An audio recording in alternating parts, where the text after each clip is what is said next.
Kaulah Bapakku yang baik, tak pernah rancangkan yang jahat bagiku. Kaulah Bapakku yang setia, tak pernah biarkan ku jalan sendiri. Kasih-Mu bagai embun yang turun tiap pagi, selalu baru bagiku. Janji-Mu menopang hidupku. Ku percaya padamu, Kau Bapa yang baik.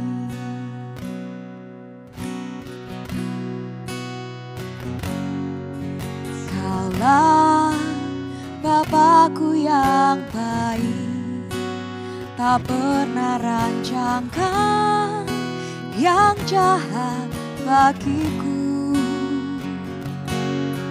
Kaulah Bapakku yang setia, tak pernah biarkan ku jalan sendiri.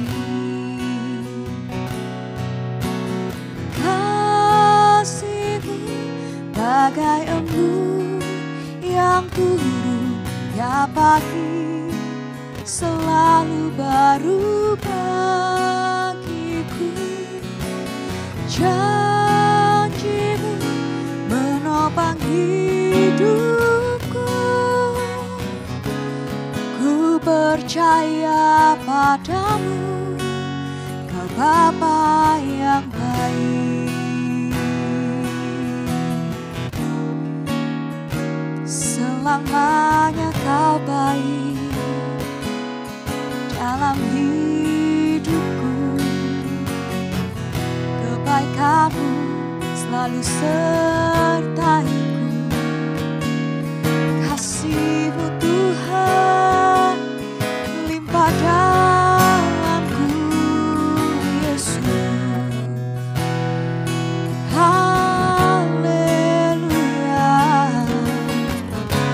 Sungguh ku bersyukur Tuhan, kasih-Mu yang hidupkanku Bapa. Terima kasih Tuhan, terima kasih Bapa, terima kasih Tuhan. Ku bersyukur, terima kasih Yesus. Terima kasih Tuhan.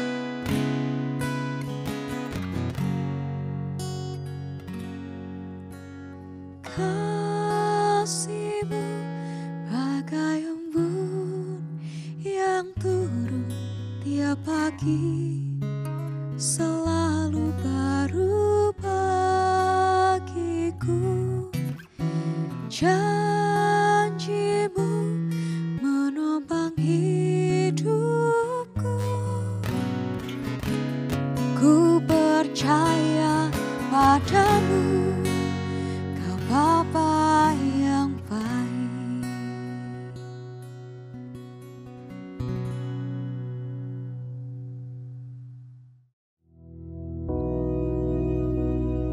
Bapa kami yang di surga, dikuduskanlah nama-Mu, datanglah kerajaan-Mu, jadilah kehendak-Mu di bumi seperti di surga. Berikanlah kami pada hari ini makanan kami yang secukupnya, dan ampunilah kami akan kesalahan kami, seperti kami juga mengampuni orang yang bersalah kepada kami. Dan janganlah membawa kami ke dalam pencobaan, tetapi lepaskanlah kami daripada yang jahat. Karena Engkaulah yang empunya kerajaan dan kuasa dan kemuliaan sampai selama-lamanya. Amin.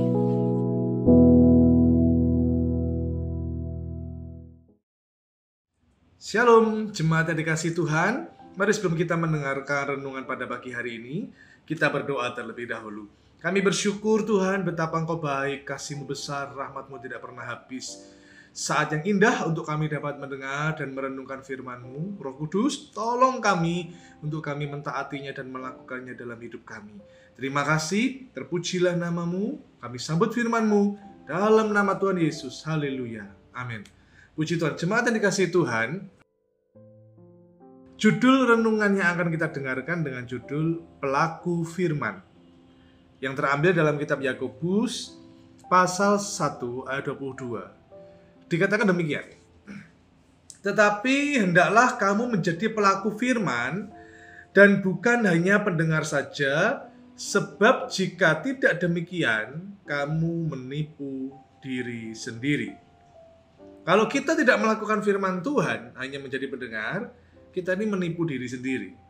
Saudara yang dikasihi Tuhan, di dalam hidup ini sadar atau tidak sadar, percaya atau tidak percaya, sengaja atau tidak sengaja, kita semua pernah berbohong.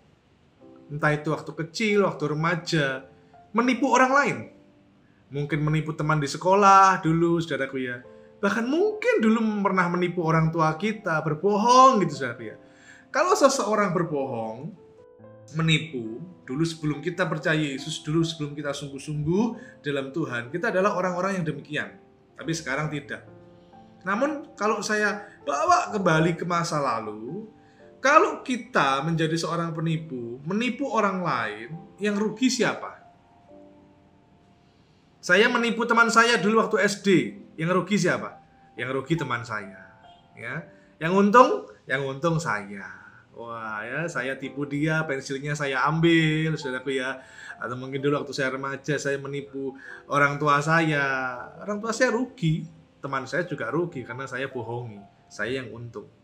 Tapi kalau menipu diri sendiri, firman Tuhan mengatakan kalau kita tidak menjadi pelaku firman, hanya pendengar, maka kita menipu diri sendiri. Siapa yang rugi?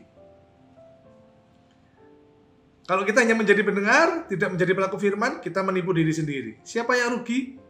Kita sendiri, saudara dan saya. Dan saya percaya dalam hidup ini tidak ada orang yang mau rugi. Ya, tidak ada orang yang mau rugi. Bahkan orang tua kepingin anaknya ini sukses, diberi nama untung. Ya. Tidak ada orang tua memberi nama anaknya rugi, melarat. Ya, kalau bisa dipanggil gigi, rugi gitu ya. Atau melarat gitu, tidak ada. Maunya anaknya beruntung. Kita semua mau beruntung. Mau hidupmu beruntung, lakukan firman Tuhan. Namun seringkali waktu kita melakukan firman Tuhan, kita ini merasa sesuatu yang tidak enak, saudaraku ya. Sesuatu yang rasanya berlawanan dengan kedagingan kita. Ya memang demikianlah dunia. Kalau kita melakukan firman Tuhan, pasti ada yang tidak enak, pasti ada yang tidak suka. Inilah dunia. Dalam Yohanes pasal yang ke-15 ayat 18 dikatakan, jikalau dunia membenci kamu, ingatlah bahwa ia telah lebih dahulu membenci aku daripada kamu. Dunia membenci kita karena dunia lebih dulu membenci Tuhan kita, Yesus Kristus. Jadi waktu kita melakukan firman Tuhan, kita berbuat baik kepada orang jahat. Jangan berharap orang jahat akan berbuat baik kepada kita. Jangankan orang jahat, kita berbuat baik kepada orang baik, sekalipun orang baik itu bisa berbuat jahat kepada kita. Kita memberi pengampunan, kita memberi kasih, kita memberikan sukacita, memberkati mereka. Bisa jadi orang-orang dunia tidak membalas yang baik. Inilah dunia. Inilah kenyataannya, saudara. Jangan sampai kita mengatakan, kok enak ya? Ya memang melakukan firman Tuhan itu tidak enak, saudaraku. Jangan menganggap ikut Yesus itu selalu mulus, enak. Firman Tuhan tadi jelas dikatakan, Yohanes pasal 15 ayat 18. Jikalau dunia membenci kamu, ingatlah bahwa ia telah lebih dahulu membenci aku daripada kamu. Pertanyaannya sekarang, kita mau ikut siapa? Kita melakukan firman Tuhan sesuai di jalurnya Tuhan, dibenci oleh dunia. Orang-orang dunia tidak suka. Mereka marah kepada kita, kita tetap lembut. Mereka memaki kita tetap memberkati mereka. Mereka berbuat jahat, kita tetap berbuat baik. Gak enak, saudaraku, berlawanan. Tapi tetap kita harus berada di koridor yang benar. Firman Allah, menjadi pelaku firman. Seperti Yesus melakukan kehendak Bapaknya. Tapi kalau kita tidak melakukan firman, aman-aman saja. Kenapa? Karena jalannya seperti jalan dunia. Kita jalannya ke arah sana. Firman ke arah sana, dunia ke arah sana. Sehingga kita ya hidup perilaku seperti dunia, tidak ada yang melawan kita, saudaraku. Tidak ada yang membenci kita, karena kita tinggal di dunia, hidupnya kayak orang dunia. Tapi bukan itu firman Tuhan. Kita ini warga kerajaan surga. Di dunia hanya sementara. Orang Jawa bilang di dunia hanya mampir ngombe. Ya, mampir ngombe. Jadi ayo, kita nanti itu kekekalan kita bukan di dunia, kekekalan kita di surga. Kita warga kerajaan Allah, kita anak Tuhan. Anak Tuhan karakternya harus seperti karakter Tuhan. Anak Tuhan sifatnya harus seperti sifatnya Bapa, Yesus Kristus. Jadi ayo, jadi pelaku firman. Ditentang orang dunia, disakiti orang dunia, tetap mengampuni. Pak, tidak enak Pak. Ya apa Pak? Saya bagaimana bisa mengampuni? Dia terlalu jahat. Dia sudah sangat bencek Pak, dan sebagainya. Tetap lakukan firman. Tidak ada kompromi. Firman Tuhan tidak pernah bilang, berkatilah orang yang berbuat jahat kecuali. Tidak ada, saudara. Ampunilah mereka yang telah menyakitimu kecuali. Tidak ada, saudara. Bahkan waktu kita mengampuni orang dunia, Bapa di surga mengampuni kita. Tapi kalau kita tidak mengampuni mereka, Bapa di surga tidak mengampuni kita. Kalau kita bicara soal pengampunan, mari saudara lakukan. Bicara banyak hal, kemurahan hati, tidak pelit kepada orang dunia. Kita bicara soal kebajikan, kita bicara soal kelemah lembutan, kita bicara soal kasih. Segala firman Tuhan yang kalau kita mengasihi Tuhan, kita pasti menuruti perintahnya. Mari saya bacakan di dalam Yohanes pasal 14 ayat 21. Barang siapa memegang perintahku dan melakukannya, dialah yang mengasihi aku. Dan barang siapa mengasihi aku, ia akan dikasihi oleh Bapakku. Dan aku pun akan mengasihi dia dan akan menyatakan diriku kepadanya. Dikatakan siapa yang memegang perintah Tuhan dan melakukannya, itu yang mengasihi Tuhan. Jangan kita hanya berteori saja. Tuhan, aku mengasihi Engkau Tuhan. Dengan lagu-lagu yang sangat luar biasa. Lagu-lagu yang sangat menyentuh hati. Kita katakan aku cinta Tuhan. Aku mengasihi Tuhan. Tapi hanya sebatas di mulut. Tidak di dalam perbuatan. Maka ini adalah orang yang munafik, saudara. Omong kosong, saudara. Ada juga di dalam ayat yang ke-23. Tetap di dalam Yohanes pasal 14, kalau tadi kita baca ayat 21, sekarang ditegaskan lagi di ayat 23. Jawab Yesus, jika seorang mengasihi aku, ia akan menuruti firman-Ku, dan Bapakku akan mengasihi dia, dan kami akan datang kepadanya, dan dia bersama-sama dengan dia. Ini firman Tuhan. Kita mengasihi Tuhan, harus melakukan firman Tuhan. Seringkali waktu kita gagal melakukan firman Tuhan, dan memang kita manusia yang terbatas, kita bukan maha kuasa, kita bukan bisa segalanya, enggak. Kita terbatas, dan seringkali kita waktu melakukan firman Tuhan belum berhasil 100%. Kita lakukan lagi, gagal lagi, lakukan lagi, gagal lagi. Namun, yang saya maksud adalah, jangan sampai kita menggunakan alasan ini untuk kita tidak melakukan firman Tuhan. Kita seringkali menggunakan alasan, Pak, saya masih manusia, Pak, dari daging, Pak. Pak, saya masih proses, Pak. Pertanyaannya adalah, kalau kita masih proses, berapa tahun kita mengiring Tuhan? Berapa tahun kita mengikuti Yesus? Kok prosesnya begitu lama? Jangan-jangan kita ini tidak dekat dengan Tuhan, ya? Kalau saudara bingung, saya beri salah satu contoh, saudaraku, ya. Kita semua pernah duduk di bangku SD. Nggak baca, kita duduk di bangku SD kelas 1. Maka di situ ada pelajaran, ada ulangan harian zaman dulu ya. Lalu di penghujung tahun ajaran ada ujian supaya lulus dan naik kelas 2. Tapi karena kita tidak belajar sungguh-sungguh, maka kita gagal tinggal kelas akhirnya. Tetap kelas 1. Dan teman-teman kita naik kelas 2. Oke, ulang lagi. Tahun depannya masih gagal juga. Saudara, bayangkan ya. Bertahun-tahun gagal terus. Waktu dulu sebelum gagal masuk di SD kelas 1 mungkin usia 6 tahun atau 7 tahun imut-imut masihan. Tapi kalau sudah 5 tahun, 6 tahun gagal terus, tidak lulus-lulus, tetap di kelas 1, apa yang terjadi? Teman-temannya yang lain sudah SMP nih ya. Sudah SMP nih. Atau bahkan mungkin sudah SMA. Ini masih SD terus. Dulu imut-imut, tapi sekarang amit-amit. Karena itu jangan memakai alasan proses. Mengapa ya kok terus gagal? Saya percaya anak yang ujian tidak akan gagal kalau melakukan 2 hal ini, yaitu belajar. Yang kedua, dekat kepada gurunya atau dekat kepada mamah papahnya. Kita sebagai orang rohani, orang yang percaya Yesus, kita dekat dengan Tuhan. Kita belajar dari Tuhan. Tuhan, kalau saya dibeginikan sama orang.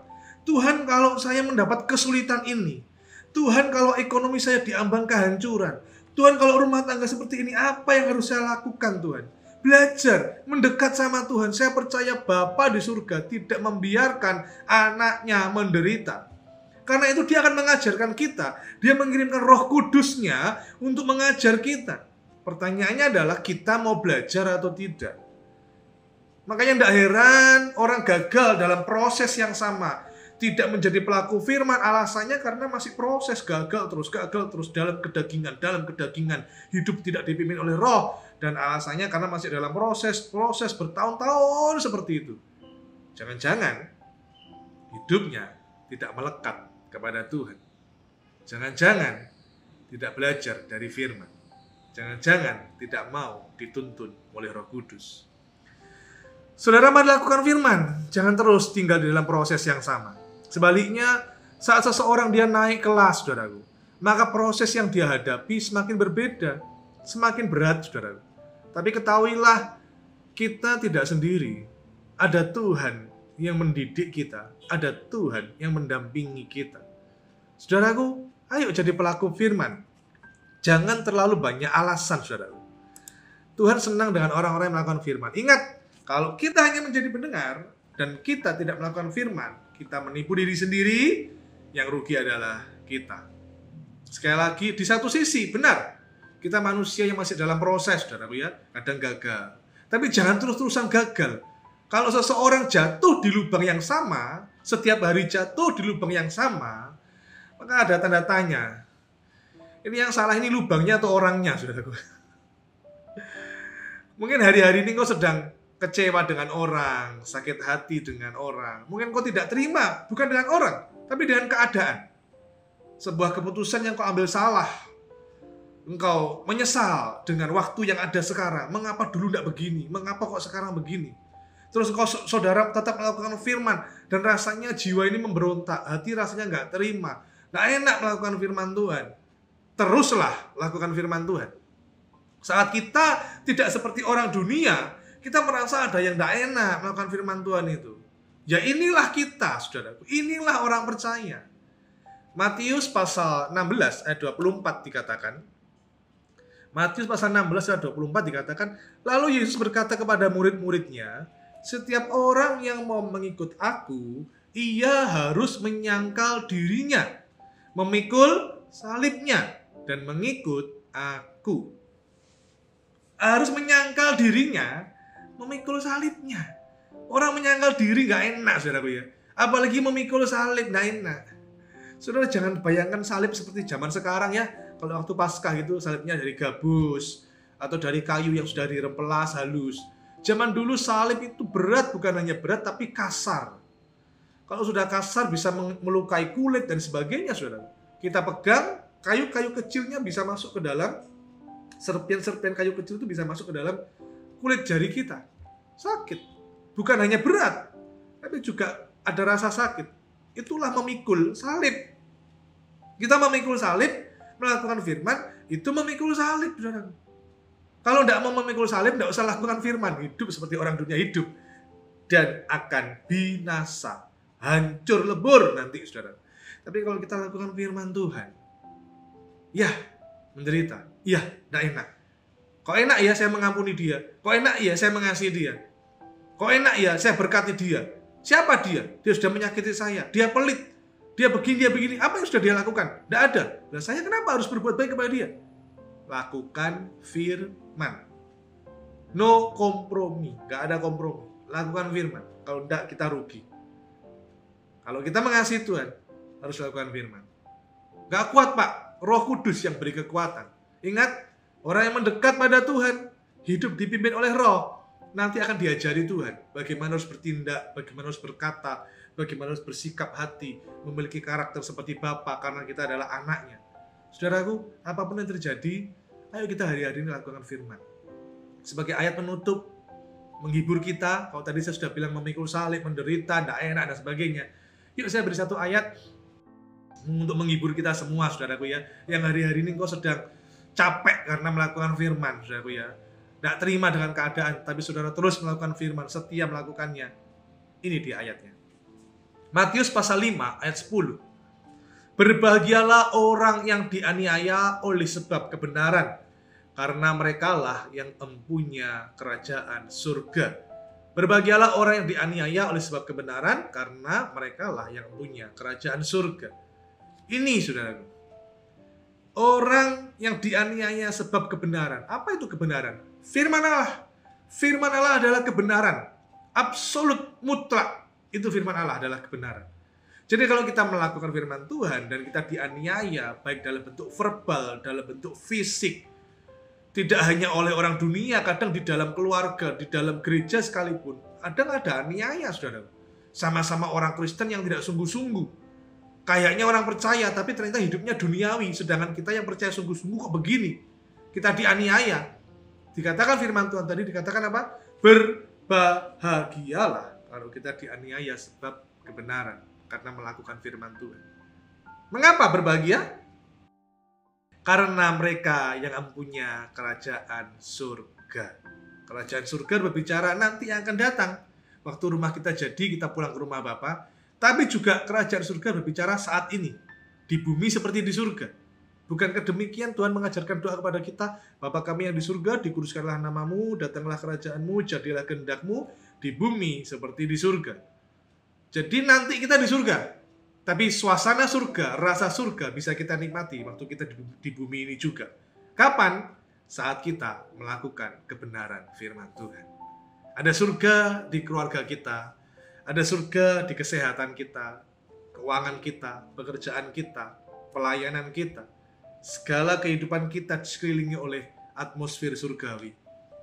Mungkin memang ada saatnya kita menderita, ingat karena aniaya sebab kebenaran melakukan firman. Tapi tetaplah berbahagia karena kita mempunyai kerajaan surga. Amin untuk firman Tuhan. Terpujilah nama Tuhan. Mari kita berdoa. Kami bersyukur Tuhan, Engkau menolong kami untuk kami melakukan firman-Mu. Meskipun dalam keadaan yang berat hati sekalipun, tapi kami tetap mau melakukan firman-Mu. Kami tidak mau menipu diri kami sendiri. Kami mau menyenangkan Tuhan. Apa yang kami kerjakan, kami lakukan, kami katakan semuanya untuk kemuliaan Tuhan.